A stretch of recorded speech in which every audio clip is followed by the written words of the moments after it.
Saludos, buenas noches, buenas y terroríficas noches, ya que nos aproximamos a pasos agigantados hacia la festividad de difuntos o la festividad de Halloween. Bueno, ¿y esto qué significa? Que queremos que lo celebren con nosotros. ¿Cómo? Muy sencillo. Bueno, durante todos estos días, desde mañana por la mañana hasta el próximo día 2, bueno, pues ustedes cada vez que acudan a una de las tiendas Caramelo en Oviedo, una de las 4 tiendas, ya saben, ubicadas en Centro Comercial Salesas, en El Fontán, en Doctor Casal o en Uría, bueno, pues si van disfrazados o medio disfrazados, pues ya saben, etiqueta, medio etiqueta, bueno, pues podrán hacerse una foto que deberán enviarnos al Facebook esasturiastv, al Twitter @esasturiastv o al correo electrónico concursoTelecaramelo@gmail.com. Repito, el correo electrónico concursoTelecaramelo@gmail.com, el Twitter @esasturiastv o el Facebook /esasturiastv. Bueno, pues en la propia tienda encontrarán un cartel como el que están viendo en pantalla, haciéndose la foto, enviándola a esa dirección de correo electrónico o simplemente, bueno, pues pidiendo a una de las chicas que allí trabajan que les hagan la foto, entrarán en un concurso. En dicho concurso, el único requisito es que ustedes vayan, insisto, disfrazados o medio disfrazados, ya lo saben, etiqueta o medio etiqueta. Simplemente así ya valdría, bueno, para participar en el concurso, pero ya saben que la imaginación está al servicio de todos y es un arma poderosísima. Puede participar toda la familia, pero el premio solo se entregará a un niño. El día 2 diremos quién es el ganador y al día siguiente entregaremos el premio aquí, in situ. El niño, junto con su padre o con su madre, se sentará en este sofá hoy decorado terroríficamente y recibirá un premio terroríficamente dulce. A lo largo de la semana iremos anunciando este tema, bueno, pues podremos incidir en ello y ustedes solo tienen que participar y ganar un premio, insisto, muy, pero que muy dulce. Ya saben, vayan a una de las tiendas Caramelo en Oviedo, háganse una foto de Halloween, una foto festiva y envíenla o pónganse en contacto con las chicas que allí trabajan. El programa de hoy ya comienza, como siempre, con el apartado dedicado a la solidaridad del Jellimon Game o Juego de Limón.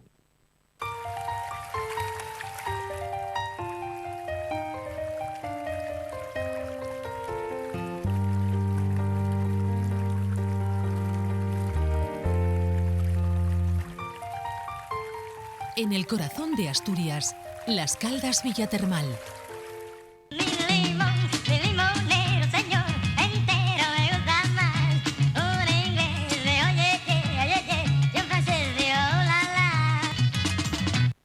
Del fuego al agua, ya lo saben, los colaboradores invitados podrán participar en el Juego de Limón, ganar una fantástica y maravillosa estancia en Las Caldas Villatermal o ser solidarios con aquellos que más lo necesiten. Y ahora, como el decorado es mágico, cabecera, desaparece todo esto y arranca el programa.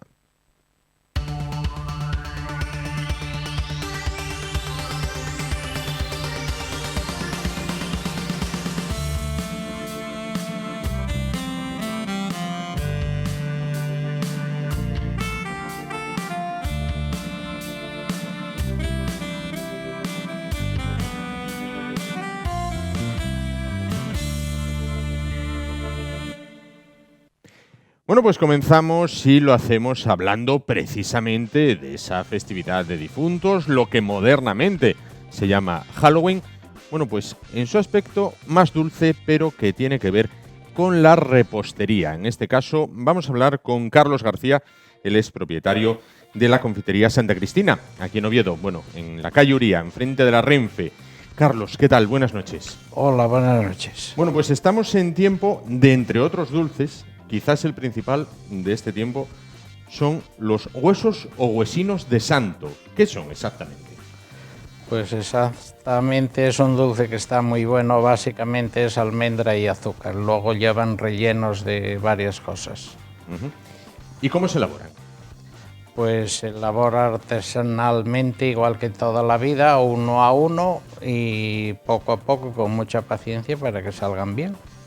¿Hay algún secreto a la hora de ponerlos en marcha? Por ejemplo, hace hace unos meses veíamos cómo se elaboraban los bombones, prácticamente era lo que usted nos decía ahora, ¿no? Era 1, 1, 1, 1, 1. En esto, ¿qué secreto hay? Pues secreto yo creo que no hay ninguno, nada más que tener la voluntad de hacerlo bien, paciencia, esfuerzo, dedicación y nada más. Y tener buena materia prima, que sea un producto natural. Claro. ¿Qué variedades nos podemos encontrar dentro de estos huesos o huesinos de santo? No sé cómo se denominan técnicamente, si huesos y huesinos. ¿Oí de las dos maneras? Bueno, nosotros llamamos huesos, pero hay gente también que le llama huesinos, pero más huesos. Bien. ¿Y qué variedades nos podemos encontrar? Pues básicamente, como decía, es almendra y azúcar, pero después se rellenan. Los que van rellenos, pues nosotros los rellenamos de chocolate, de praliné, que es almendra también, y yema. Y después hacemos los también que son macizos, solo es todo almendra y azúcar. Y hacemos también yemas escarchadas y huesos también, que quedan como un hueso macizo, pero un tamaño pequeñín. Y también hacemos panellés. De eso me va a hablar luego. Dentro de lo que son estos huesos, la decoración, por ejemplo, lo veíamos también, insisto, en el tema de los bombones, la decoración también es importante porque hay quien dice que se empieza a comer por la vista. Entonces, bueno, ¿en estos hay también decoración personalizada? Bueno, un poco sí, pero básicamente es una cosa casi universal, la forma de hacerlo. Todo aquel que sea artesano y tenga la misma voluntad de hacerlo bien. Pero se hacen uno a uno y con mucho cuidado. Claro. ¿Cuántos pueden llegar a hacer aproximadamente para estas fechas? Ahora mismo, si te digo una cifra de peso, mentiría, pero hacemos muchos. No sé si llegamos a los 100 kilos o pasamos, pero hacemos mucha cantidad. ¿Hay tradición en Oviedo, en Asturias, de este tipo de dulces? En Asturias todo lo que sea dulce y bueno, somos muy golosos y sabemos muy bien lo que queremos, lo que nos gusta. Claro, somos llambiones entonces. Sí, bastante. Claro. Bueno, para Halloween, para difuntos, ¿hay algún otro dulce así que sea, bueno, digamos, más característico, que se lance a la venta durante estas fechas, que la gente pida más? Nosotros hacemos lo de siempre. Los huesos, los panellés, luego hay buñuelos de viento, teresitas de sartén, es lo más típico, y como vendemos casi todo lo que nos da tiempo a hacer, ya no buscamos de hacer más cosas, que también se podrían hacer más cosas. Vamos a ir un poco por partes. Buñuelos de viento. Me decía, bueno, ¿qué son estos buñuelos de viento? Pues haces una pasta chus, de esta que se fríe. ¿Una pasta, perdón? Una pasta chus, que es escaldada, se fríe con una manga, pum, pum, lo vas echando en una freidora, se fríe una bolita redonda, luego haces una crema pastelera que esté buena, como la que ponemos en los pasteles, y se rellenan, y otros los rellenamos de nata. Y nosotros solo hacemos dos tipos, nata y crema. Y crema. Los de crema tienen un saborcito a canela, muy poco, pero un poco sí saben, pero están muy buenos. ¿Y qué son teresitas de sartén? Pues la teresita es un hojaldre que se rellena de crema, se fríe y luego se rellena de crema o de almendra. Una cosa bastante, aunque cambia un poco el relleno, es muy parecido a una quesadilla. Ajá. Pero cambia el relleno. Bueno, si hablamos de quesadillas, ustedes ganaron un premio con el tema de las quesadillas. Sí. Con lo cual, la experiencia es un grado. Bueno, la experiencia ya es de muchos años.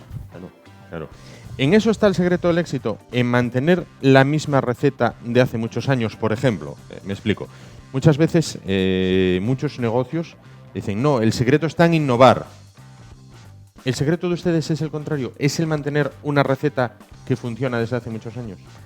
Bueno, nosotros las cosas que funcionan muy bien, igual que toda la vida, procuramos seguir haciendo lo mismo que toda la vida.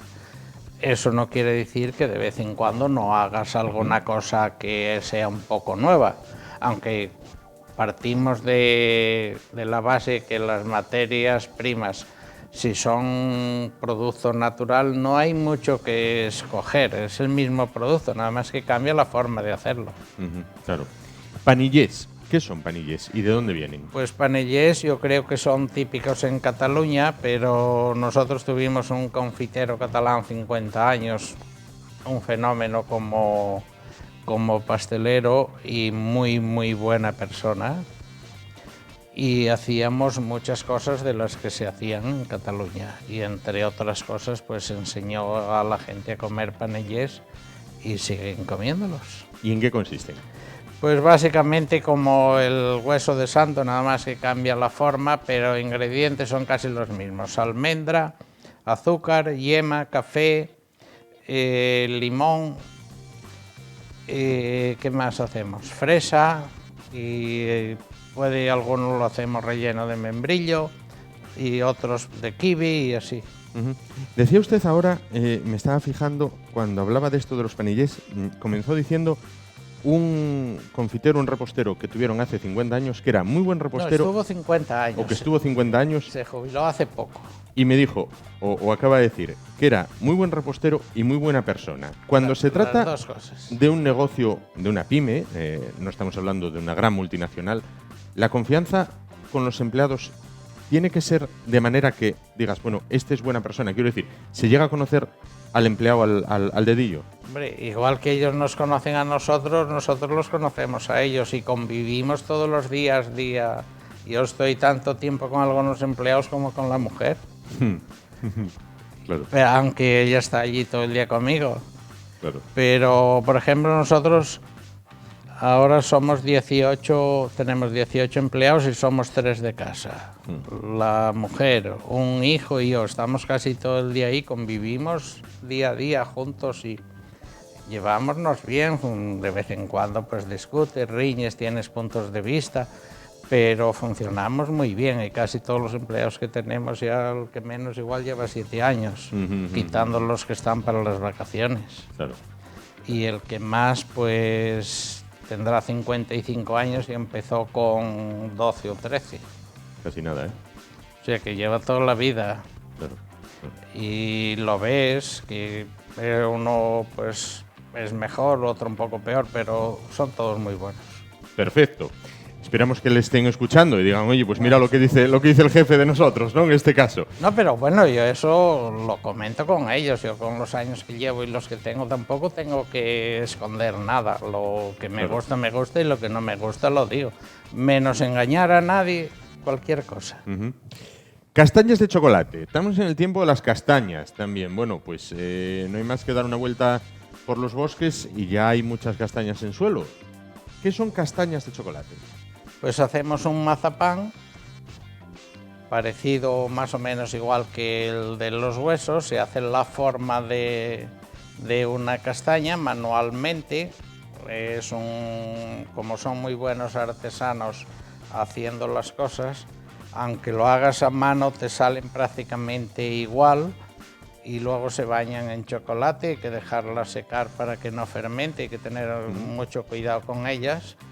Y terminan quedando muy guapas y están buenas, se vende bien. Y de vez en cuando tenemos alguna clienta que por alguna circunstancia, si va a algún sitio de viaje o no sé, algún compromiso que tiene, pues nos encarga unas cuantas y se las hacemos. ¿Sirven como regalo entonces también todos estos dulces? Bueno, valen para regalar, valen para comer, valen para si vas a una casa y casi nadie va sin un presente, y el dulce es una cosa muy práctica para llevar y la gente lleva mucho. Claro. Merienda, postre, ¿cuándo todo esto? Buñuelos de viento, teresitas de sartén, panilles, castañas de chocolate, huesos de santo en todas sus variedades. ¿Cuándo es más ideal para consumir? ¿O en cualquier momento? Bueno, se compran mucho para postre, pero también se venden mucho por unidades, 6, 12, 100 gramos en una bolsita y la gente va con idea de llevarlos a casa. Pero hay mucha gente que antes de salir ya a la calle ya está comiendo uno. Bueno, si luego se pasea, se puede mantener la línea. No hay riesgo de que de que se engorde. No engorda tanto como se dice. No, no. Todo lo que comemos engorda, pero no engorda tanto como se dice porque sea dulce. Engorda si comes más de la cuenta, si eres demasiado glotón. Pero manteniendo una línea de comida más o menos lo normal, no engorda tanto como se dice. Yo como un poco todos los días y, bueno, estoy rellenito, pero tampoco... Bueno, ya somos dos, entonces los rellenitos en este caso. Claro, pero tampoco es una cosa de decir, uy, es que no... No, se puede comer un poco todos los días, pero hay que comer poco. Con moderación. Claro, y vale más comer poco, que sea muy bueno, que no comer más y que sea más light y más... Yo soy partidario de lo poco y bien hecho. Efectivamente. Bueno, lo hablamos también, vuelvo otra vez al tema de los bombones. Todos los ingredientes naturales y luego ahora que usted citaba lo de light, nada de colorantes, conservantes y todo esto, ¿no? No usamos ni conservantes, ni colorantes, ni adulterantes. Usamos almendra marcona de Alicante. Nos garantizan que es de allí. Supongo que no nos engañen, que para eso nos la cobran bien. Después usamos huevos de una granja de aquí de Oviedo, que buenos tienen que ser porque el dueño que nos los vende va todos los días a comer un pincho de tortilla porque está hecha con buenos huevos. O sea que tienen garantía. Bien, bien. El azúcar es azúcar de la azucarera española. No sé, yo sigo pensando que no es mala, no es lo que dicen. Y pocos más ingredientes tenemos. Tenemos un chocolate que es muy bueno. Y luego con eso pues elaboramos crema, elaboramos los buñuelos, elaboramos las teresitas y poco más usamos. Y todo producto natural, fresco del día, recién hecho, con mucho cuidado. ¿Qué nos queda ahora por delante? Una vez pasado difuntos, porque antes de la crisis era pasar difuntos y en los comercios ya entraba la campaña de Navidad. Ahora no lo sé. Bueno, en los comercios nada más pasar esto ya ponen el turrón. Nosotros como lo elaboramos y es hacer y comer, vamos a tardar unos días en hacerlo. Ahí tenemos unos días de relax donde aprovechamos para descansar lo que hacemos un poco de más estos días. ¿Hay turrón propio en Navidad? Claro, vamos a hacernos, elaboramos, no siendo del turrón duro que no somos para hacer todo el que vendemos y compramos un poco, lo otro es todo elaboración propia. Bueno, hábleme un poquitín del turrón. Cuando se acerque Navidad volveremos a hablar de él, pero a ver, yo personalmente el turrón a mí me gusta mucho. Hábleme un poquito del turrón.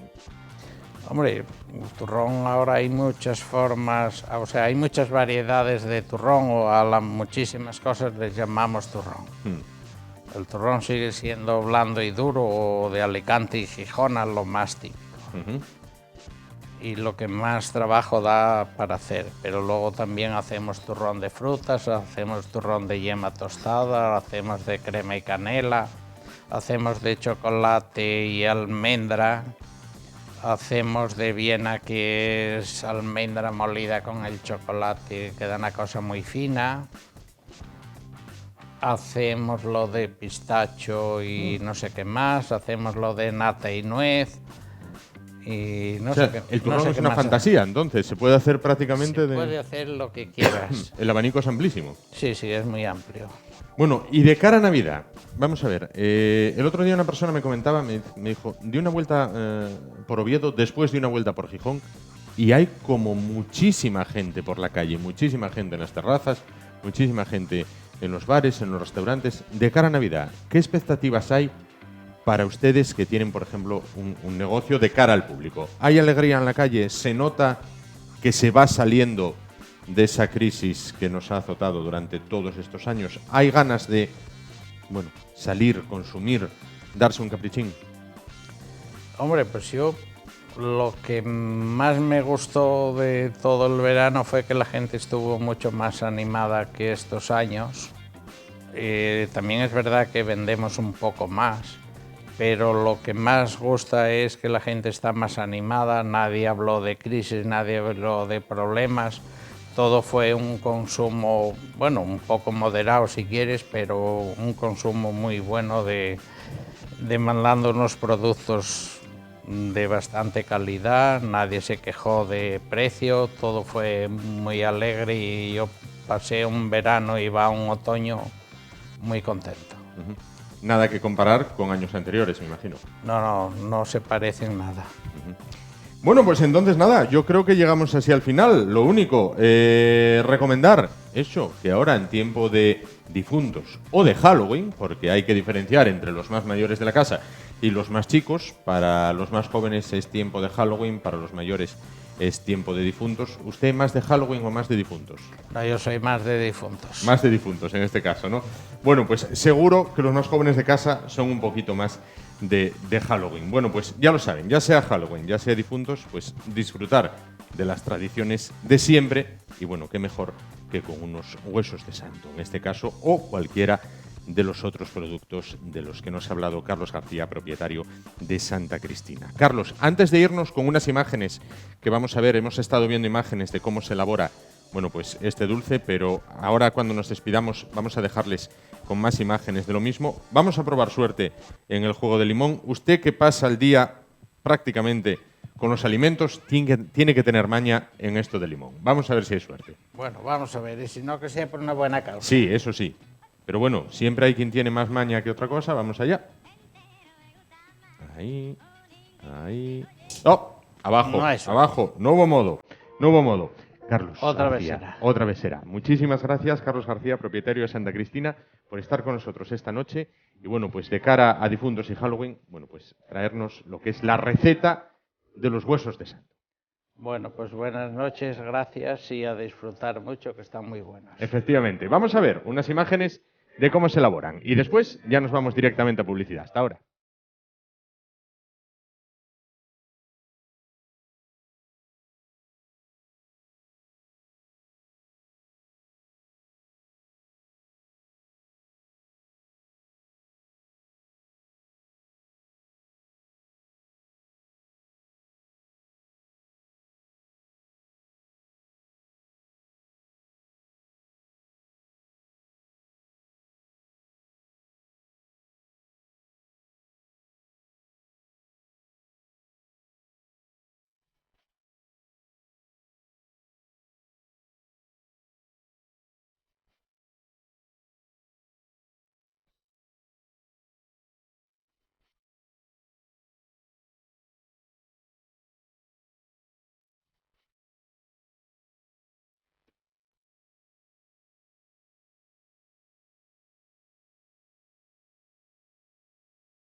Continuamos en esta noche, abandonamos los temas que tienen que ver con Halloween y con difuntos para hablar bueno, pues una semana más de la Universidad de Oviedo dentro de su faceta investigadora, que como vemos semana tras semana es amplia, ya que investigadores de la Universidad de Oviedo diseñan un nuevo modelo de diagnóstico para el trastorno por déficit de atención e hiperactividad, el conocido como TDAH.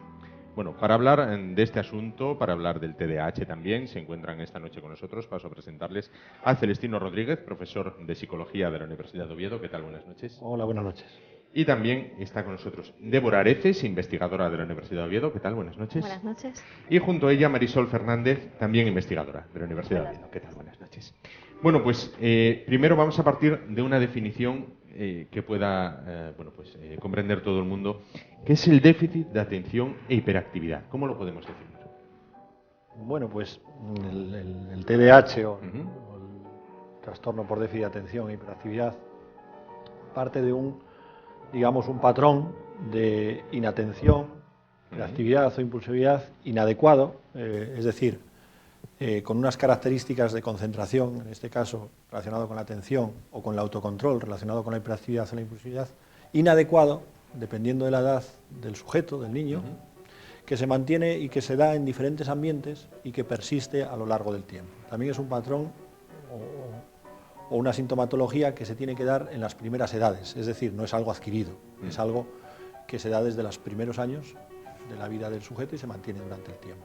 Es decir, siempre que tengamos pues ese niño que no se concentra como los demás, comparado con su edad normativa, lógicamente la atención evoluciona, es un trastorno del desarrollo, este problema, o que se mueve más que los demás, o que es más impulsivo que los demás, y eso afecta incluso a su vida de forma grave, podríamos decir que estamos ante un TDAH.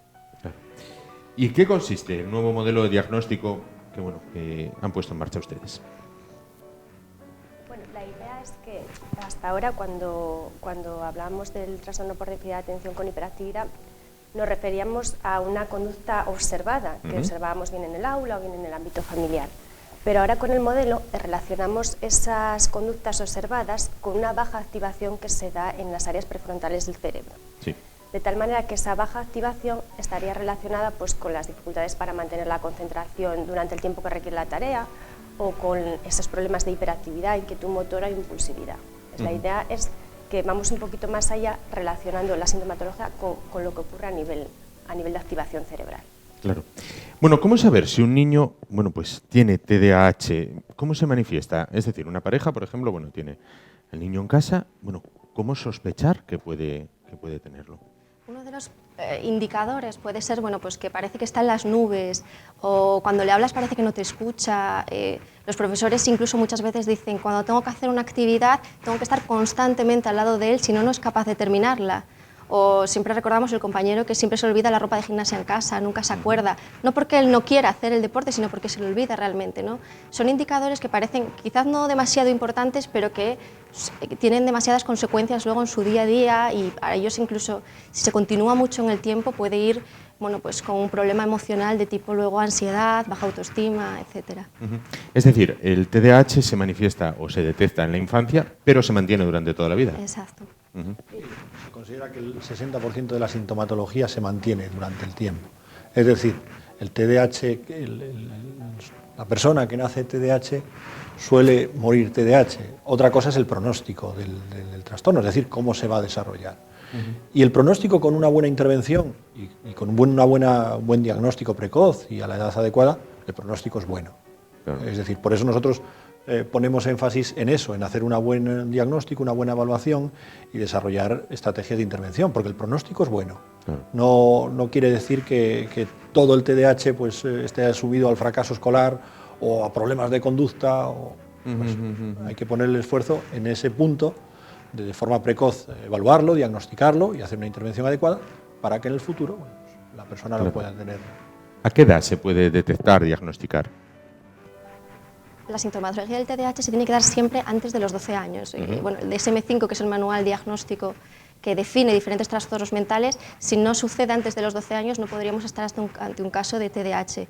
Y otra condición es que se manifieste tanto a nivel familiar como en otro contexto, a nivel escolar, con las relaciones sociales, etc. Luego siempre tiene que ser antes de los 12 años. Las evaluaciones generalmente las podemos hacer a partir de los 4 o 5 años, porque antes es muy difícil evaluar a un niño o una niña de 3 años a este nivel. Entonces, a partir de los 4 o 5 años ya sí podemos evaluar la atención, evaluar la calidad de la concentración, la impulsividad o la hiperactividad.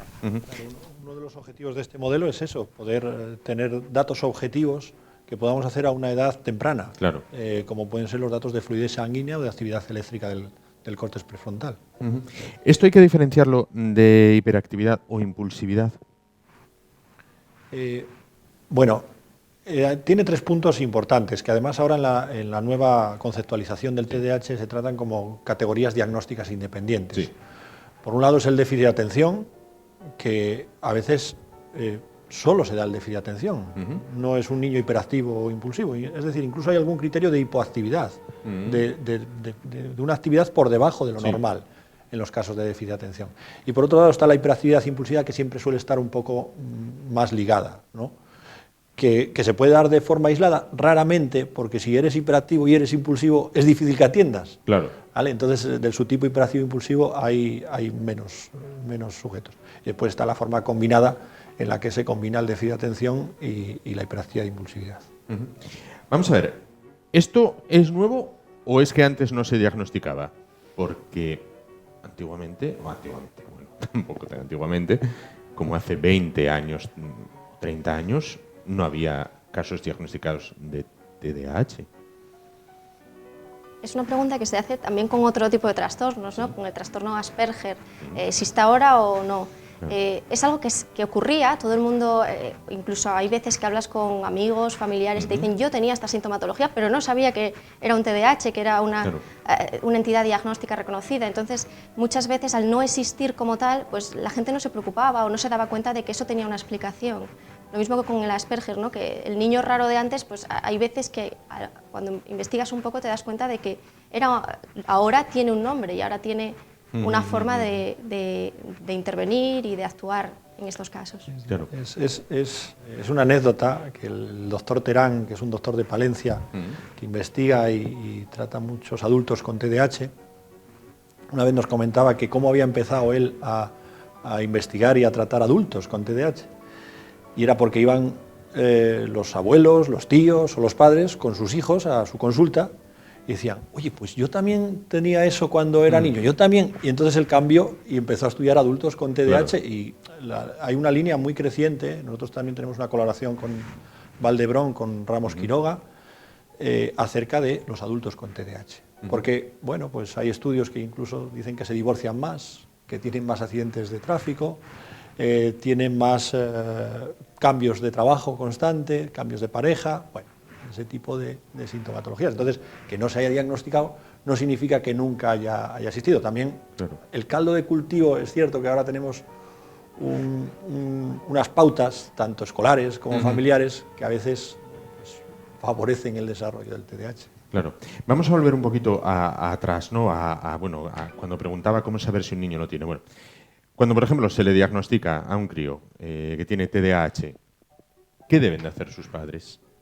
¿Cómo tiene que ser el trato con este chiquillo? Claro, a partir de ahí, generalmente una de las demandas que suelen hacer los padres es se ponen a hacer los deberes y pasan la tarde entera haciendo los deberes en casa, bien porque tarda mucho, es muy lento en la realización de las tareas, o en todo caso porque es muy inquieto, entonces se levanta constantemente y necesita material que se le olvidó y demás.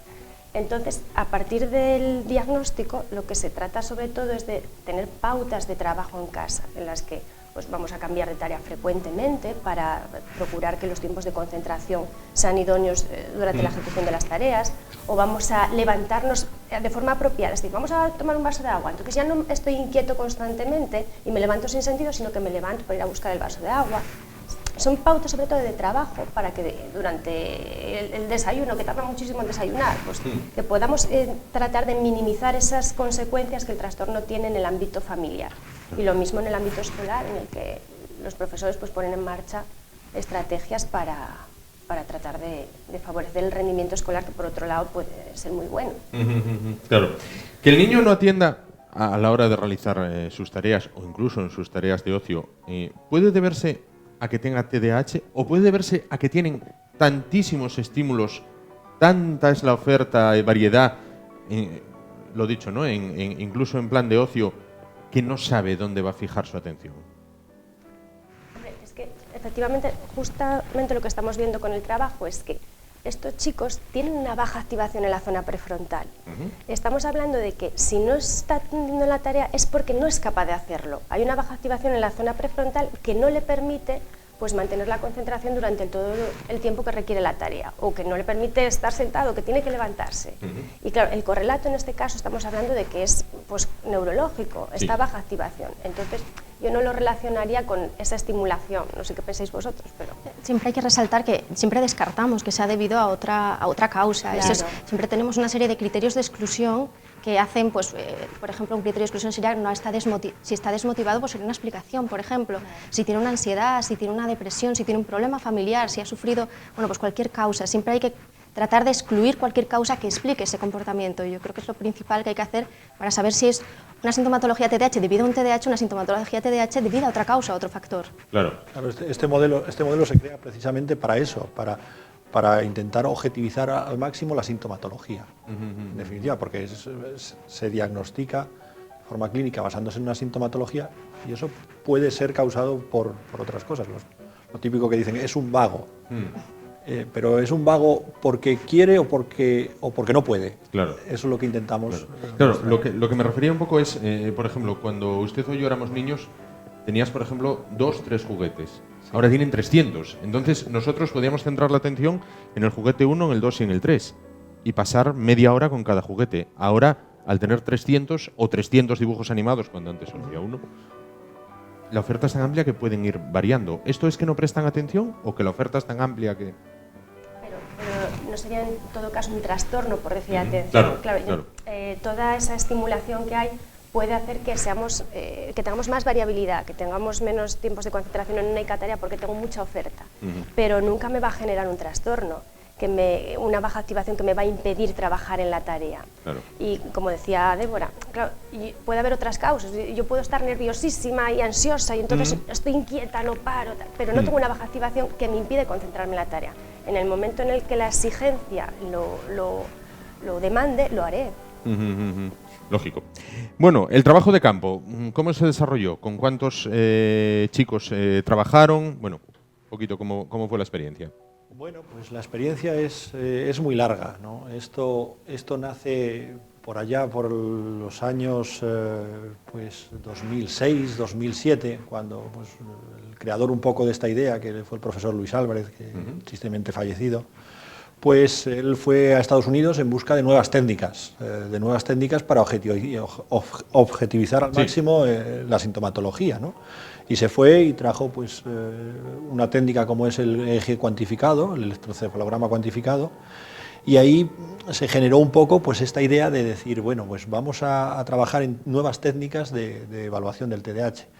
Desde ahí el trabajo de campo nos llevó cerca de 6 o 7 años, porque pues, fueron 500 niños evaluados, pero hubo incluso más que se descartaron, y claro, todas esas evaluaciones fueron un proceso largo, no solo de estas pruebas que aparecen en el trabajo, en el artículo, sino de otras complementarias, que bueno, pues han hecho pues, que sea un trabajo bastante complicado, en el que han participado pues, muchos miembros del equipo de investigación, que ha llevado pues, muchas horas de repensarse cómo hacer las cosas, cómo poder desarrollarlo, y bueno, hasta el momento ahora que ve la luz, que bueno, tristemente Luis Álvarez ya no está, pero realmente su idea salió adelante, que es que él sabía que algo había en el córtex prefrontal que a lo mejor se podía medir con neuroimagen o se podía medir con otras técnicas costosas y muy difíciles a veces de utilizar, pero él quería utilizar algo pues dinámico y algo que nos pudiera dar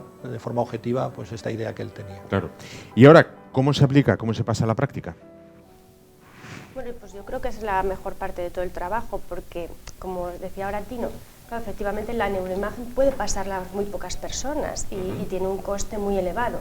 Sin embargo, aquí estamos hablando de pruebas que son mucho más accesibles, incluso algunas están en portátiles, con lo cual se puede mover a los centros educativos o en centros clínicos. ¿Y cómo se llevaría a cabo? Pues la idea del modelo es que no podemos diagnosticar un TDAH solo viendo cómo se comporta el chico, porque hay otros factores asociados. Entonces, además de la observación, tenemos que evaluar su ejecución con pruebas específicas y ahí, en este caso, hay un montón de test de ejecución continua que duran aproximadamente 20 minutos. Algunos tienen coste, pero otros no, con lo cual eso es muy bueno para los colegios porque pueden llevarlos a cabo comprando la prueba, pero sin un coste específico por cada evaluación. Y además de esto, pues en el modelo se incluiría la evaluación no solo de la ejecución y de la conducta observada, sino también de la activación. Y para eso tenemos pruebas pues, como el electroencefalograma o el hemoencefalograma, que tienen un coste más reducido y que en muy poco tiempo pues, nos dice aproximadamente cuál es la activación de estas zonas específicas y si realmente hay un déficit de atención o no. Relacionando pues eso, la activación con la ejecución en la prueba, con la observación que hace el profesor y que ve la familia en casa. Claro. Y es una... Sí, perdón. Sí, con una aplicación añadida que tiene la fluidez sanguínea y que nosotros tenemos algún trabajo al respecto, y es que nosotros podemos modificar esa activación sanguínea. ¿Cómo? Pues de alguna manera motivando al alumno o al niño para que cambie esa activación. ¿Cómo se hace eso? Pues se hace a través de videojuegos. Nosotros hemos hecho algún trabajo con neurofeedback, que está muy de moda en tratamientos alternativos o complementarios al tratamiento farmacológico. Y ese neurofeedback lo que hace es que estamos constantemente midiendo esa activación, ¿sí? Y cuando esa activación sube por encima de los umbrales normales que tiene el niño, el videojuego funciona. Pero cuando no sube, el videojuego no funciona. Claro. Y es muy motivante para ellos poder controlar el videojuego con la mente. Claro. Hemos visto en algún programa de la tele que hay una bola que se mueve a un lado o a otro, sí, con el cerebro. Es básicamente eso es neurofeedback, es poder aumentar niveles de activación. Y vemos que pueden aumentarse el 5, el 10% de esos niveles con esa estimulación, ¿no? Con la estimulación de poder hacer cosas con la mente, que es maravilloso. Claro, sin duda. Es una investigación en evolución, quiero decir, no se para aquí, va a continuar. Claro que sí, de hecho, ahora estamos investigando, por ejemplo, si además de, como decía Marisol, el Continuous Performance Test, los test de ejecución continua, realmente el problema que nos encontramos ahora es que tienen una baja validez ecológica, en términos de que no representan de forma realista la situación escolar que tiene el alumno. Y ahora estamos con algunas aplicaciones de realidad virtual que replican un poco la situación escolar del niño y pueden evaluar de forma más ecológica ese comportamiento que en algunos casos es TDAH. Claro. Para finalizar, por tranquilidad de las familias, si al chiquillo se le diagnostica TDAH, quiero decir, no es una cosa grave, ni es una cosa de disgusto, ni ¡ay, madre mía, qué desgracia! No, todo lo contrario, es una cosa que bien, que lo hemos visto, que esto está pasando en este momento y que vamos a empezar a trabajarlo, porque esa es la idea, que las evaluaciones nos permitan pues ya no poner un nombre, sino detectar, oye, esta sintomatología se está produciendo, voy a trabajarla para que se minimice en la medida de lo posible y que el rendimiento de este chico pues sea el máximo que podemos sacar de él, por supuesto. Hay mucho debate en torno a TDAH existe, TDAH no existe, y nosotros intentamos romper con ese debate. Nosotros creemos que las personas son diferentes, y eso lo podemos ver en cualquier encuentro multitudinario. Podemos ver que todas las personas son diferentes. Y también son diferentes en cuanto a sus niveles de atención y de hiperactividad y de impulsividad. Claro. Lo importante es, cuando eso afecta gravemente a la vida de la persona, poder resaltarlo y poder trabajar sobre ello. Y poder compensarlo de alguna manera, a veces con estrategias.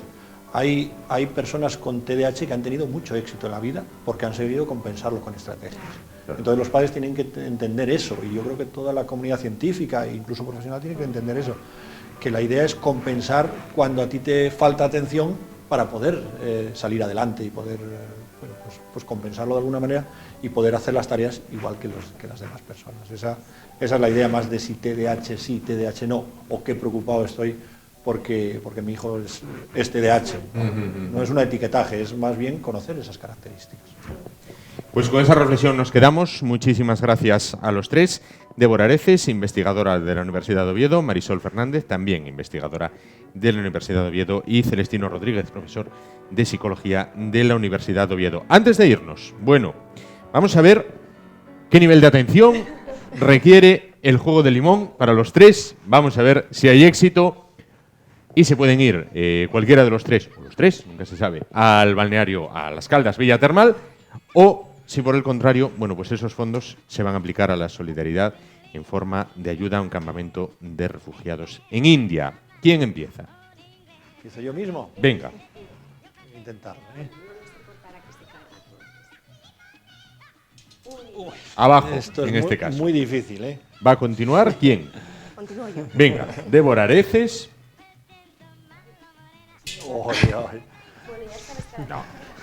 Y finalmente, Marisol Fernández. Va a esperar a que Limón se asiente en el líquido elemento. Ahí vamos. Muy mal. No hubo modo. Será para otra ocasión, pero sí hubo fondos destinados a la solidaridad de quienes más lo necesitan. Muchísimas gracias a los tres por estar esta noche con nosotros, por participar, bueno, y por aclararnos, bueno, pues este nuevo modelo para el diagnóstico del TDAH y por aclararnos también temas que tienen que ver con este déficit de atención e hiperactividad. Muchísimas gracias. Y nosotros nos vamos ahora a publicidad muy rápidamente y a la vuelta volvemos para hablar de cine. Dentro de un momento. Hasta ahora.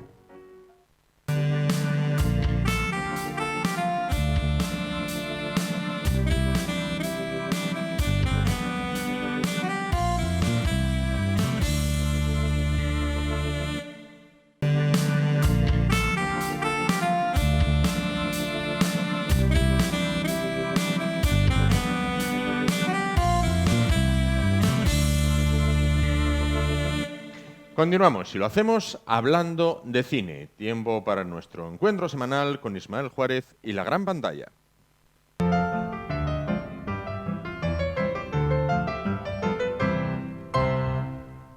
Ismael, ¿qué tal? Buenas noches. ¿Qué tal? Buenas noches. Hoy para hablar de un director polaco recientemente fallecido y no sé si con obras muy conocidas en España o no. Se trata de Andrzej Wajda. Sí, Andrzej Wajda, que es un referente europeo, un referente mundial, al fin y al cabo. Aunque, como veremos, su cine trata temáticas muy polacas, vaya. Siempre ha estado muy pegado a la historia polaca y a la política polaca. Pero, aún así, sí, se ha convertido en un referente. Es el padre de la cinematografía polaca, de la cinematografía polaca moderna. Y qué duda cabe que tuvo una influencia en muchos directores, también en Nouvelle Vague y, por ende, también en España, ¿no? Aunque fuese de modo indirecto, sí. Bueno, pues vamos a comenzar con Cenizas y Diamantes, del año 1958. Sí, posiblemente su película más conocida, una de las más conocidas, que pertenece en realidad a una trilogía. Es lo que se llama la trilogía de la guerra, que bueno, son películas que se desarrollan durante la Segunda Guerra Mundial. Que, como iremos viendo a lo largo de su cinematografía, es un apartado importante para Polonia y también a nivel personal para él. Esta película desde el punto de vista de estilo, tuvo muchísima influencia. Fue, digamos, le encumbró a nivel internacional y tuvo una influencia muy notable en la Nouvelle Vague, que ya lo hemos mencionado antes, ¿no? Porque, por otra parte, siempre se habla de Nouvelle Vague, pero no se habla de esa escuela polaca, ¿no? Que surgió en aquella época y que también tuvo mucha influencia. Y, bueno, Polanski acabó luego emigrando a Estados Unidos, que se puede considerar hijo de esta época, pero que, bueno, acabó haciendo su filmografía fuera. Es una película distinta, de cualquier forma. A nivel de estilo, bueno, es una mezcla entre un expresionismo, el cine negro americano y las circunstancias de la Polonia en la posguerra, en la que se enfrentan dos bandos, los nacionalistas y los comunistas. Sí. Pero todo ello también narrado desde la perspectiva de una juventud que está perdida, digamos, vamos a decir, en un ámbito existencial mezclado con lo político.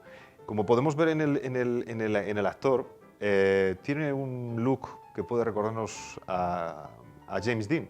Fue algo buscado, a propósito, que su estética y su pose fuese la de James Dean. Sí. También por remarcar ese carácter existencial, ese rebelde, en este caso un rebelde con causa, ¿no? Claro. Él es encargado de matar al líder comunista y no tiene ningún problema en hacerlo, lo ha hecho muchas veces, pero en esa noche, en un hotel, conoce a una mujer de la que se enamora y eso replantea todas sus cosas. Aún así, la película acaba, digamos, desembocando en la fatalidad y el nihilismo, que también es algo bastante protagónico en las temáticas de Wajda. Entiendo que este hombre rodaba fuera de Polonia, claro. No, rodaba en Polonia también. Ahí está una de sus virtudes. Sí, rodaba dentro de Polonia. Esas son sus virtudes. Supo cómo sortear la censura soviética. ¿Cómo lo consiguió? bueno, en parte también porque al líder comunista lo pone como un buen tipo, aunque bien es cierto que a las tropas soviéticas no las deja en muy buen lugar. De cualquier forma, esta historia se desarrolla justo el último día de guerra. El último día de guerra. La guerra ha terminado justamente ese día. Y bueno, hay unos ciertos elementos que también pueden hacer que la censura lo pasara por alto. Al principio de la película ellos matan a dos pensando que son comunistas y resulta que se han equivocado, son trabajadores. Entonces digamos, en ese juego de doble moral, bueno, pudo ser que la censura dijera... Además, bueno, podemos adelantar que al final él muere, ¿no? Claro. Que eso también pasaba, por ejemplo, en las películas de Franco pasaba, ¿no? Que los malos al final, bueno, si morían, todo estaba bien, ¿no? Pero por el camino se podía soltar alguna perlita contra el régimen. Claro. Bueno, luego está La Tierra de la Gran Promesa, del año 1975. Sí, una vez más, Baida se queda en el terreno polaco, pero esta vez una historia que transcurre en el siglo XIX. Y como una crítica feroz, o como una exposición feroz de lo que fue el capitalismo en su entrada en Polonia. Ya es una película en color, pero también con un estilo muy particular, con una profundidad de campo muy característica de él. Pero a nivel temático, es la historia de tres amigos, que uno es polaco católico, otro es un polaco judío y otro es un alemán, que de alguna forma, digamos, marcan lo que es, digamos, la clase dominante polaca hasta la Segunda Guerra Mundial, ¿no? Sí. Y esa burguesía, que además aparece reflejada de un modo casi paródico en ocasiones, pero que no cae en lo maniqueo. Podría parecer, bueno, cuando haces... ocurre muchas veces, ¿no? Que lo paródico al final cae en lo maniqueo. No cae en lo maniqueo, sino que todo lo contrario, sino que expone una realidad. Es una burguesía que explota, pero de un modo además miserable, ¿no? A una clase trabajadora que vive completamente desprotegida. Y además expone eso, una clase burguesa que no tiene empacho en dejarse llevar por la avaricia y por incluso, yo diría, me atrevería a decir, incluso por la psicopatía. Por ejemplo, una escena casi al principio de la película en la que un hombre se la amputa, muere, ¿no? Amputado con la mano entre las máquinas y el tipo se queja básicamente de que las sábanas se han manchado de sangre, ¿no? Entonces todo el mundo a trabajar y que lo quiten el cuerpo, ¿no? Bueno, es un ejemplo muy eso, incluso que raya con lo maniqueo, tal y como lo estoy contando, bueno, el típico ejemplo, ¿no? del burgués malo que maltrata a los obreros.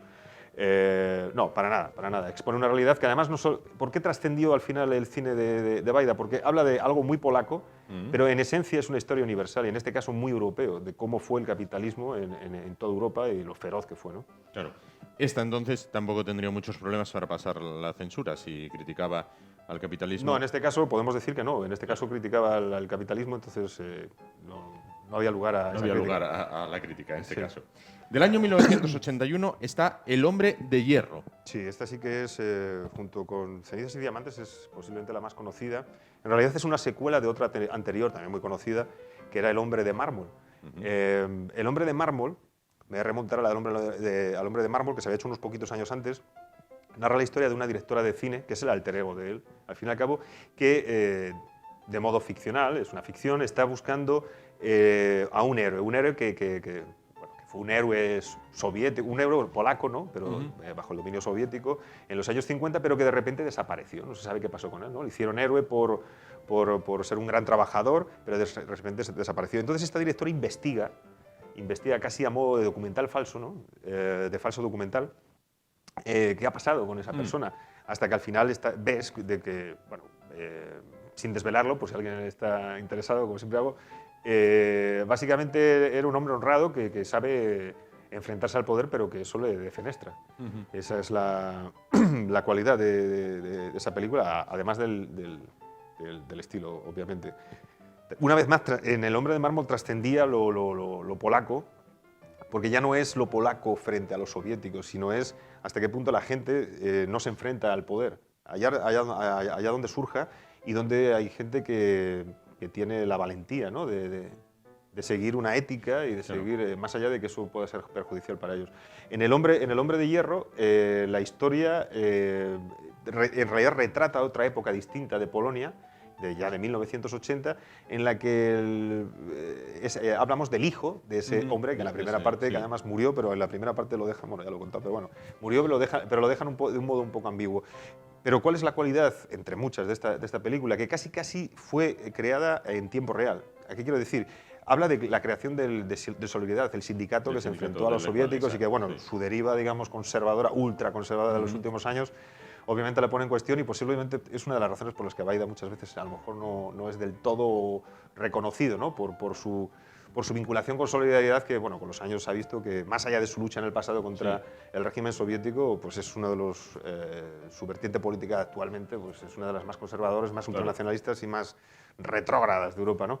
Pero en aquel momento fue un movimiento que reivindicaba la libertad para Polonia. Y surgió en 1980 y esta película es del 81. El esquema podría ser parecido. Un periodista al que le encargan que se entere de cosas de Solidaridad, básicamente para desprestigiar, para destruir Solidaridad, y en esa búsqueda de datos, en esa búsqueda de lo que está pasando y lo que ha pasado en Solidaridad, compone una panorámica hasta el punto de, lo voy a contar, hoy sí voy a hacer spoiler, de que, bueno, al final decide no participar con los soviéticos y unirse a Solidaridad, ¿no? Suena muy maniqueo, tal y como lo expongo, pero no lo es, o no lo es en gran parte, porque, ya digo, las virtudes estilísticas, ¿no? de Baida se ven, y además esa forma tan original de construir un falso documental, a veces con imágenes reales, pero casi en tiempo real, en la época en que estaban sucediendo los hechos, ¿no? Y la última es del año 2007, esta ya es abiertamente antisoviética, ya no hay presencia soviética en Polonia, en ese año es Katyn, una película que llega incluso hasta poner a los soviéticos de más malos aún que los nazis. Sí, a ver, claro, es lo que digo. A ver, Baida a veces no es del todo reconocido porque ciertamente al posicionarse de modo tan antisoviético y obviamente adoptó una posición política que resulta a veces incómoda para la izquierda europea, ¿no? Pero también he elegido esta película que no es de las mejores de él. Es una buena película, pero no es de las mejores ya hacia el final de su vida, pero que también puede ayudar a entender su posicionamiento tan firme, ¿no? Y es que esta historia es sobre una matanza que tuvo lugar en 1940, donde 22.000 oficiales del ejército polaco fueron asesinados por las tropas soviéticas. Y además luego los soviéticos, la Unión Soviética, vendió esta matanza como algo que habían hecho los nazis. Cosa que no era cierta. Con los años ha demostrado de que efectivamente fueron los soviéticos. Bueno, uno de los 22.000 oficiales era su padre. El padre de Baida. Efectivamente. Eso, desde el punto de vista personal, obviamente, aparte de sus convicciones, las convicciones a veces nos vienen por familia, por experiencia, y otras veces también o como complemento también por una cuestión racional, ¿no? del análisis de cada uno. Fuera como fuere, está claro que su posicionamiento al final de la guerra en contra, digamos, del régimen soviético, que todavía no se sabía si podía ser bueno o malo, y ese posicionamiento a favor del nacionalismo, que como se ha visto a veces ha sido un nacionalismo extremo también el polaco, porque no todos los que luchan contra las dictaduras son progresistas. En España lo sabemos bien.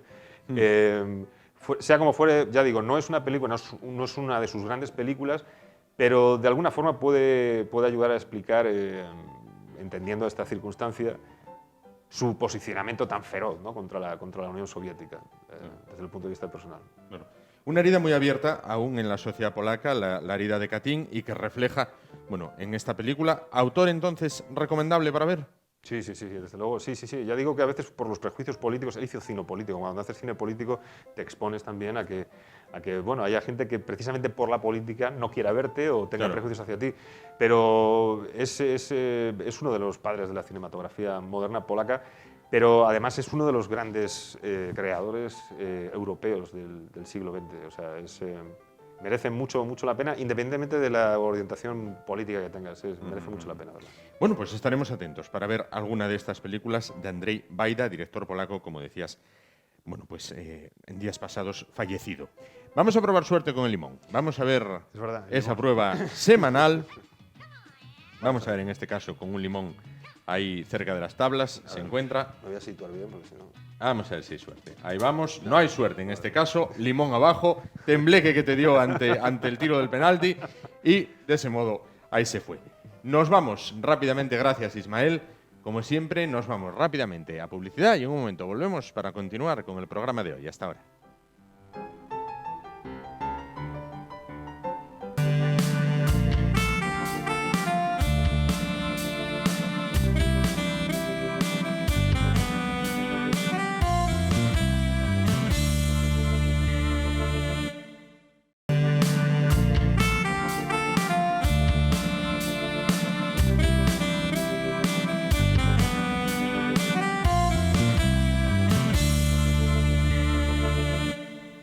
vamos a ir finalizando el programa de hoy. Vamos a hablar de Halloween, de difuntos, de todos los santos, de estos temas que tienen que ver con todo esto. Vamos a hablar de ello a continuación con el profesor Fidalgo.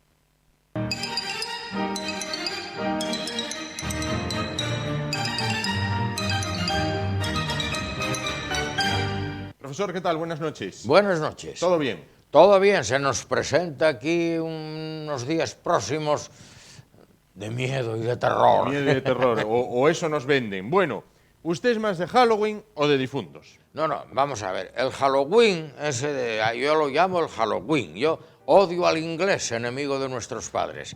Bueno, eso fue un invento de influencia americana que no viene a cuento para nada, salvo para hacer dinero los comercios y para hacer dinero las salas de fiestas y las no sé qué y organizar la foliche. Bien. Pero el Halloween es un parto distócico nacido del otro día.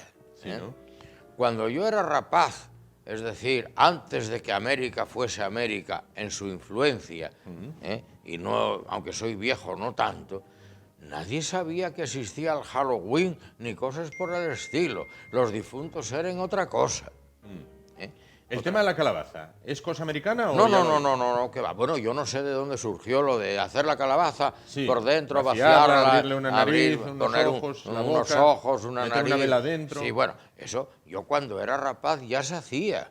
Buscábamos calabazas, nos les daban en el familia, porque antes se cultivaba mucho la calabaza con tema alimenticio, no solo de ganado, también de personas. Bueno, pero una calabaza se quitaba la parte de arriba del rabo, tal, se hacía tal, y con la mano y con un cuchillo se vaciaba su interior, también con habilidad y una navajina que cortara bien, se moldeaban los ojos, la nariz, la boca. El que era hábil con la boca abierta metía palinos para que le parecieran los dientes de la calavera, ¿bien? Y dentro se ponía una vela de cera, ¿verdad? Y esta calabaza en algunos sitios la colocaban fuera, en las ventanas de las casas o en el corredor. También era muy frecuente colocarla en los caminos por donde se suponía que iba a circular la Santa Compaña, claro, ¿verdad? Pero esto yo lo conocí de rapaz, estoy hablando de hace más de 60 años. Claro, o sea, no es invento venido del otro lado del... No. Ahora, que también se haya existido esa costumbre por el extranjero de fuera, yo no lo discuto. Claro. Bueno, al margen de esto, idea de la muerte. La idea de la muerte ha cambiado muchísimo, ¿no? Totalmente. Sí. Totalmente. Primero, que se la intenta erradicar, en cierto modo, de la familia. Qué disparate dirás que estoy diciendo, pero no.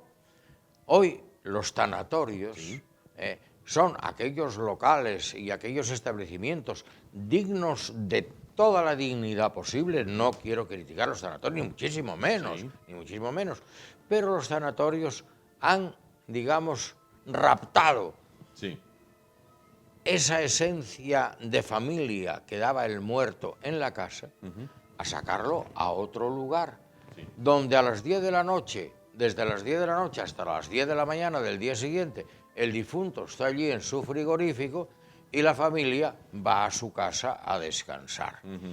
Se ha perdido la costumbre, por tanto, del velatorio familiar. ¿Cómo eran los velatorios familiares? Pues una noche horrible, pero que había que pasarla en compañía de la familia. Las señoras normalmente estaban en la cocina o en una habitación al lado, allí, y a cada poco una de ellas era casi poco menos que obligatorio ir a hacer una tila o una manzanilla para repartir como tranquilizante, mientras que los caballeros en la cocina o en otro sitio aparte, en el comedor, en la salita, donde fuera, estaban a sus cafés y a sus brandis, de manera que con un poco de mala suerte a las 5 de la mañana había alguno que ya no estaba para velar enfermos, pero bueno, el hecho es que era una noche en blanco.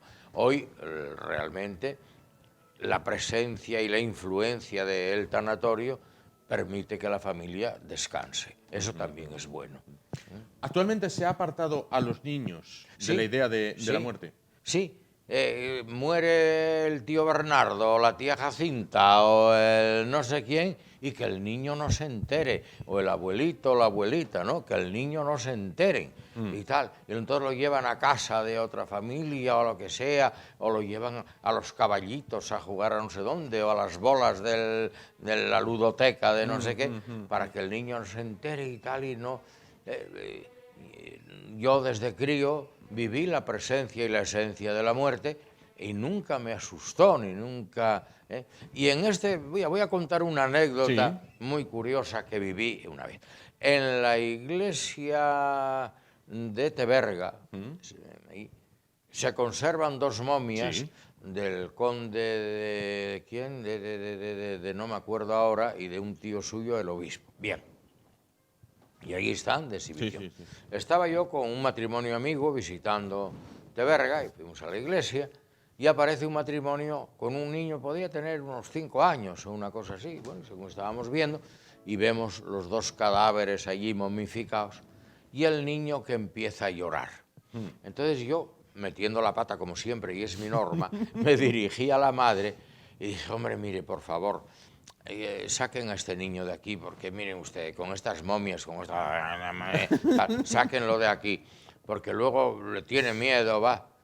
Dijo, no, no se preocupe, llora porque nos está pidiendo que la compremos para llevarlo a jugar a casa. O sea que esa es la... ¿Te das cuenta? ¿Cómo ha cambiado ese concepto de cadáver y de muerte? Claro. El niño, no es que no creía que era un juguete, un muñeco grande para jugar en casa, yo qué sé, la bruja piruja, ¿no? Efectivamente. Bueno, también hay una cosa que pasa en muchas familias cuando se acerca esta fecha. Dicen, hay que ir a limpiar la sepultura. Y hombre, eso es como, vamos, como el non plus ultra. Parece ser que la costumbre viene de que, bueno, durante el año las faenas del campo, del trabajo, de lo uno, del otro, o de más allá,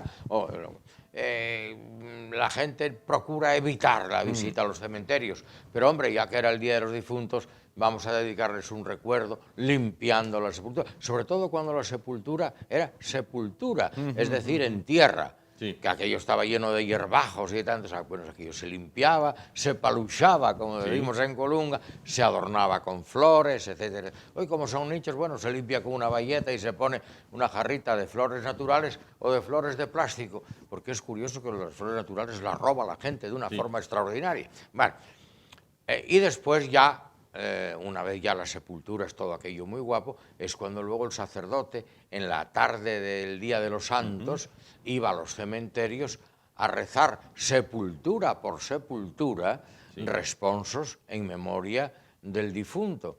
Según la limosna que recibía, el sacerdote, vestido con sus capisallos, o sea, sotana, roquete sobre pelliz, capa pluvial y bonete, el bonete en la mano. Entonces, según recibía la limosna, empezaba por el ne recorderis peccata mea domine, si había más limosna seguía por qui Lázarum resuscitastia monumento fetidum. Y usted eso lo recuerda perfectamente, el cómo dice claro.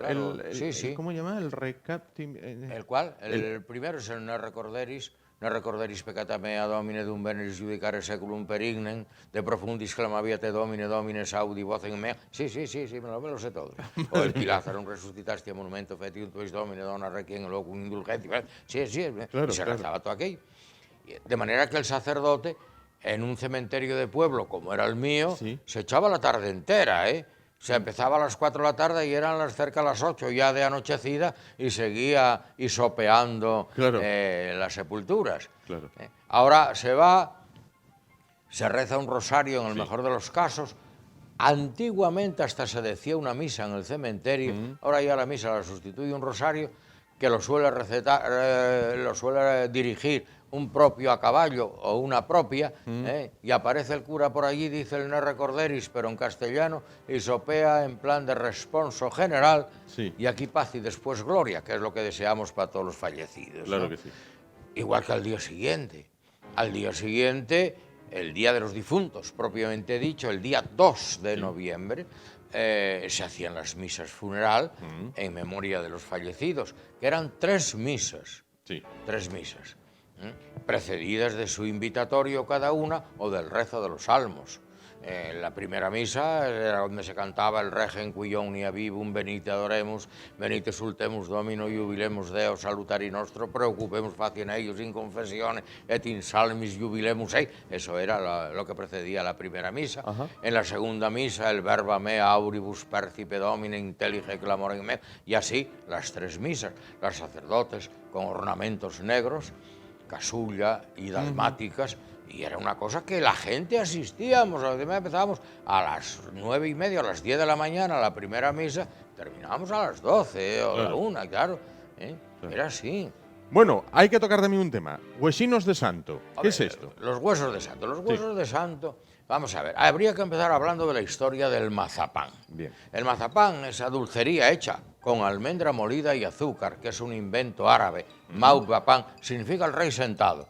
Antiguamente esa pasta de mazapán se moldeaba de forma circular como una moneda y sobre ella se colocaba una moneda metálica con la efigie del rey, con lo cual quedaba grabada.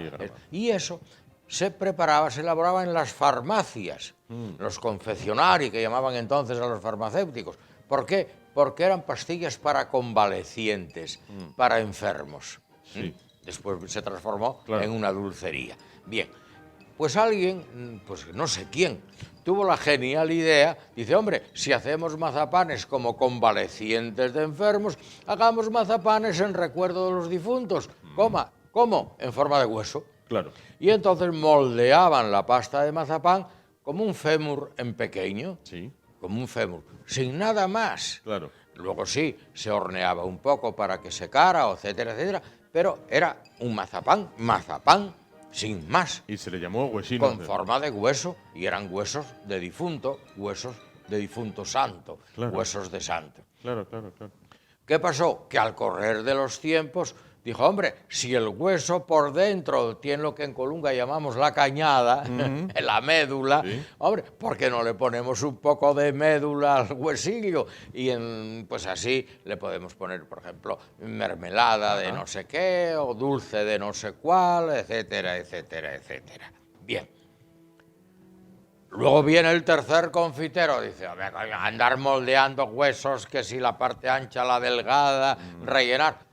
Hagamos unos cilindros, unos canutillos, y los rellenamos de lo que sea. Es mucho más fácil de modelar, es mucho más fácil de rellenar, y si encima les añadimos algún colorante, pues tenemos huesinos verdes, azules y colorados, como los claveles de Villaviciosa, y ya está.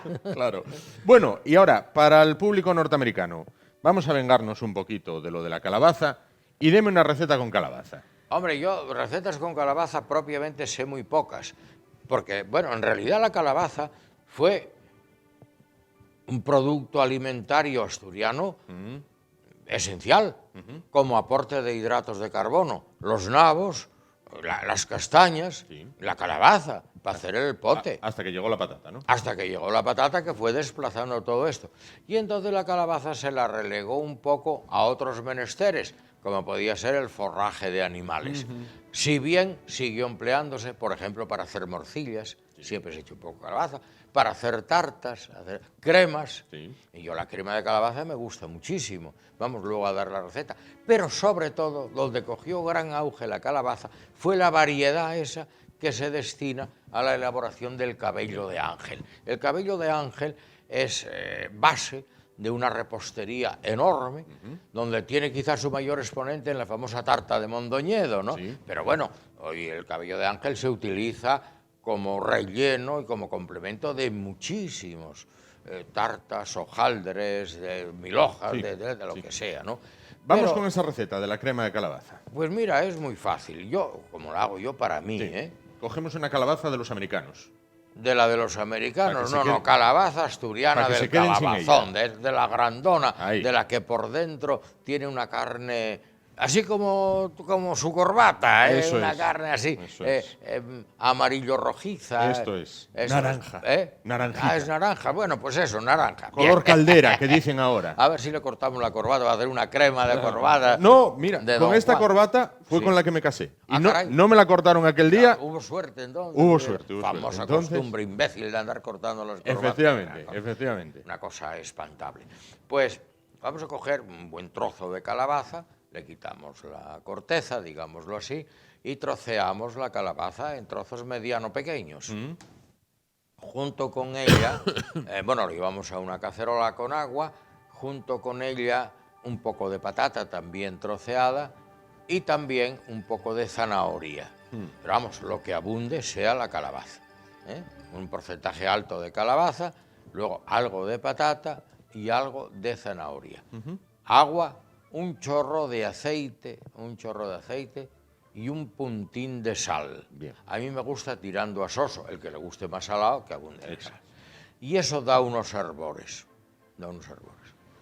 Una vez que ha cocido bien, con la mini pimer, con la batidora, con lo que sea, Sí. hacemos un, ¿cómo se llama? Un puré ligero. Un puré que quede, hombre, espesín, pero no un mazacote, ¿no? Que por eso con el caldo. Lo volvemos a llevar a la cacerola y allí, con una serie de trocitos, de porciones de queso fundido, lo echamos allí. Bien. Y que hierva un poco, que dé unos hervores con ese queso fundido, y de nuevo con la mini pimer, con la batidora, lo volvemos a triturar para que el queso ya prácticamente fundido se homogenice con toda la mezcla. Le decía al principio que había que echar un puntín de sal, porque es ahora al final, los quesos ya de por sí salan, es cuando lo volvemos a probar y rectificamos de sal si es preciso. Pues perfecto, la apuntamos. No hay calabaza si hay limón. Y al limonero. Vamos a ver. Y al limonero, Vamos a ver cómo se da. ¿Cómo se da hoy? Un inglés dijo, como era un francés, dijo, oui, oui. ¡Ay! ¡Ay! Aguantó, ¿eh? Duró un poquito más. Aguantó Duró un poquito poco más, el pero temporal. aún no. Aguantó un poco el temporal. Será para la siguiente. Nos vemos en una semana. Hasta la próxima semana. Hasta la próxima semana. Muchísimas gracias. Y a ustedes les vemos mañana. Será a partir de las 10 de la noche aquí en esa Asturias Televisión. Hasta entonces, gracias por su atención. Muy buenas noches. Hasta mañana.